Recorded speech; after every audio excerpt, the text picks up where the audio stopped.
Hello বন্ধুরা, আমি বারুজ্জে দিদি সুস্মিতা ব্যানার্জি। আজকে চলে এসেছি একটা রেসিপি নিয়ে। আজকে রান্না করব রুটির পোলাও। প্রথমে তেল দিয়ে তেলটা গরম হয়ে গেলে পেঁয়াজ, রসুন, আদা, কাঁচা লঙ্কা কেটে এটা ভাজা ভাজা করব। এই রুটি পোলাও করতে গেলে ঘরে সব সবজি থাকলেই দেওয়া যায়।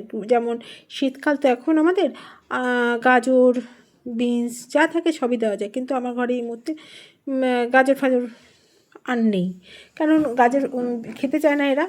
ওই জন্য পেঁয়াজ কলিটা ভালোবাসে বলে পেঁয়াজ কলিটাই বেশি ঘরে থাকে। ওই জন্য দেখো আজকে পেঁয়াজ কলি দিয়েই বানাবো। তা পেঁয়াজ রসুন ভাজা হয়ে গেলে তখন দিয়ে দিলাম পেঁয়াজ কলি। পেঁয়াজ কলিগুলোকে এবার ভাজবো। এই রেসিপিটা গুড়িয়া যখন পুনেতে চাকরি করতো ওখান থেকে শিখে এসে নিজেই রান্না করে তৈরি করে নিজে খায়। কিন্তু আজকে ওর শরীরটা ভালো লাগছে না, বলছে আমার ভালো লাগছে না, তুমি একটু করে দেবে। তাই আমি আজকে রেসিপিটা বানাতে বসেছি। এবার লবণ দিয়ে দিলাম। পেঁয়াজ কলিটা ভাজা ভাজা একটু নরম হওয়ার পরে লবণ দিয়ে দিলাম। লবণটা দিয়ে আবার নাড়তে থাকবো। এবার টমেটো কুচিও দিয়ে দিলাম।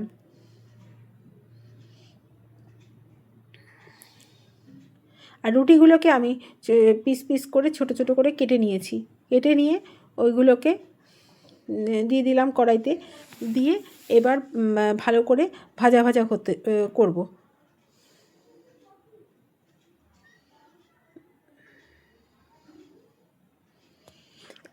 রুটি ভাজা হলে এরপর দিয়ে দিলাম ভিনিগার, তারপরে সোয়া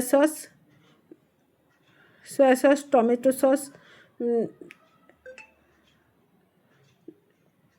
সস দিয়ে এটাকে ভালো এবার দিয়ে দেবো গোলমরিচের গুঁড়ো। এবার একটু ভালো করে ভাজবো। ডিম থাকলে ডিমও দেওয়া যায়, কিন্তু ও বললে আজকে ডিম দিয়ে করো না, এমনি করো।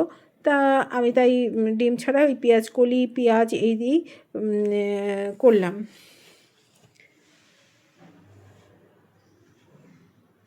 ভালো করে নেড়ে চেড়ে ভাজা ভাজা করব।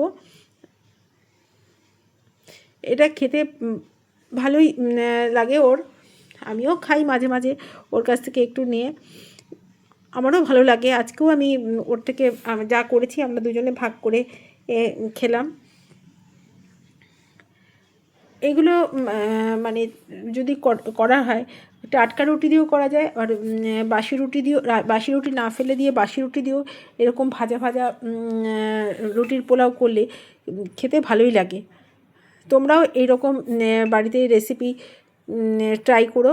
আমার যদি রেসিপিটা তোমাদের ভালো লাগে তাহলে তোমরা রেসিপিটা ট্রাই করে দেখতে পারো যে কেমন লাগলো। যদি ভালো লাগে তাহলে লাইক, কমেন্ট, শেয়ার করে আমার সাথে যুক্ত হয়ে যাও। যারা নতুন বন্ধুরা আছো তারা চ্যানেলটাকে সাবস্ক্রাইব করে দিয়ে বেল নোটিফিকেশানটা অল করে রেখো, যাতে আমি কোনো ভিডিও ছাড়লেই তোমাদের কাছে নোটিফিকেশান চলে যায়। দেখো তৈরি আমার রুটির পোলাও। কেমন হয়েছে অবশ্যই কিন্তু কমেন্টে জানিও।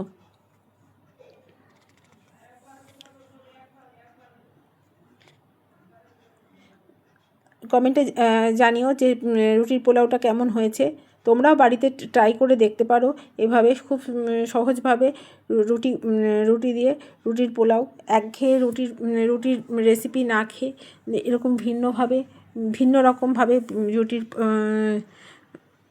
রুটির পোলাও বানিয়ে ট্রাই করতে পারো বাড়িতে। তাহলে ভিডিওটা এখানেই শেষ করলাম। Tata, bye bye. আবার আসবো অন্য কোনো ব্লগে।